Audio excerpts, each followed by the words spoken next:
When Governor Scott Walker took the oath of office on January 3rd, he hit the ground running. Few had ever seen a new governor's proposals become law in his first month of office. Well, we thought we'd start out pretty quickly. In fact, on the day of inauguration, I challenged the legislature to act swiftly and decisively on our jobs agenda, and we kind of charged them to act within the first 30 to 45 days. Little did we know, really in the first 4 to 5 weeks, they acted on our jobs agenda.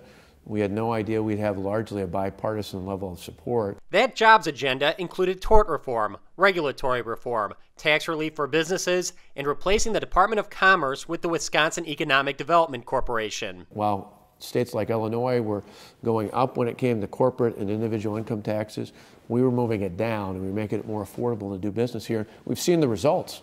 In January and February alone, we saw more than 13,000 private sector jobs created in the state, 8,200 of which were in manufacturing. That's a good sign and a good trend for the future. But any bipartisan cooperation ground to a halt in early February when Walker announced his plan to limit collective bargaining for public workers in Wisconsin. I knew, having taken on the status quo before in my previous job as a county executive, that I'd get pushback. And so I knew that, I expected that. What I had no idea would come was this kind of a national attention to see the big government union bosses from DC shipping people in from Washington, from Nevada, from Illinois, from New Jersey.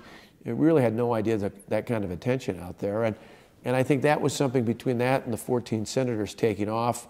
Obviously, we didn't expect that either. Had we anticipated that, we probably would have sought to see the Senate move more quickly early on. But we legitimately tried to negotiate with some of the more reasonable state senators who were missing. And in the end, it took more time. But I also think it's a good process because eventually, it's not if it will become the law.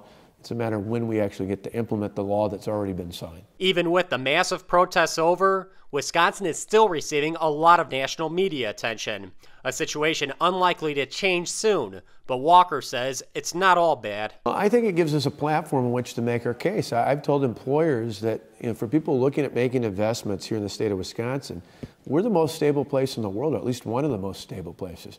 It allows us to make the case that unlike states all across the country, nearly all of whom are facing major budget deficits, we're not doing what those other states are. Other states are pushing it off to local governments, which force massive layoffs or massive property tax increases. What we're doing instead is something progressive in the best sense of the word.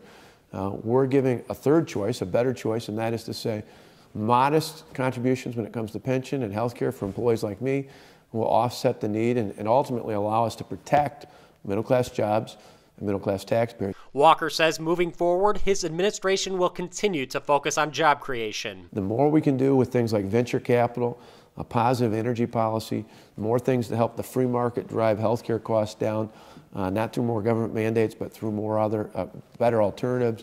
The more we can do all those sorts of things and see a budget that ultimately is passed that protects the taxpayers in the state and protects the job creators, I think we're heading in the right direction. For the MacIver Institute, I'm Bill Osmulski.